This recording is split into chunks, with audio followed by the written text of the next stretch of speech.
When the waiter asked for my order at our anniversary dinner, my husband said, "She's not eating. She didn't contribute to the bill." "I'll have water," I said to the confused waiter while my husband Paul handed back my menu to him without letting me look at it. We were at the steakhouse he'd picked for our 10th anniversary, and he'd made reservations without telling me there would be conditions attached. The waiter stood there awkward, holding his pad. "Ma'am, would you like to see the menu?" Paul answered for me. "She's fine. I'll have the ribeye medium rare with loaded potato." He ordered a $100 meal while telling me I couldn't eat. "Sir, is the lady not dining?" The waiter looked concerned.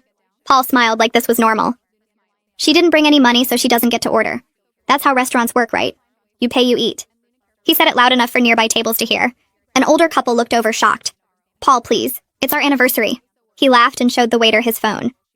"Look at our bank accounts. Hers has $14. Mine has $12,000. He'd separated our finances 6 months ago without discussing it. "She wants to be independent so she can independently pay for her own meals." The waiter shifted uncomfortable. "I could bring some bread for the table." Paul shook his head. "Bread is for customers. She's just sitting here."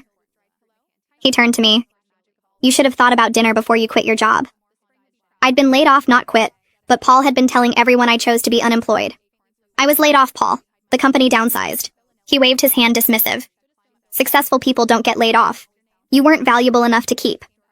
The couple next to us was openly staring now. The woman looked horrified. Paul noticed and spoke louder. "I'm teaching her about consequences. No contribution means no consumption." He pulled out cash and fanned it on the table. "See this?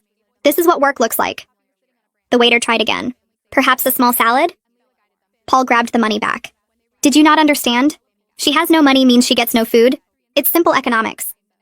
He looked at me. "Maybe being hungry will motivate you to find work faster."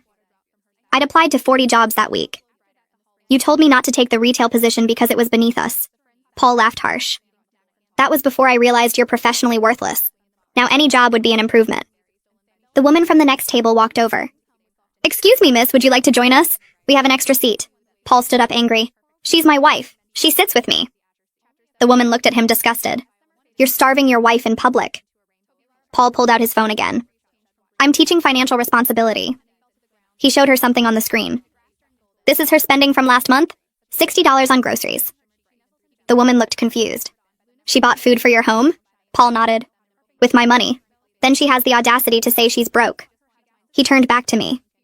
"You spent my grocery money, so now you can watch me eat."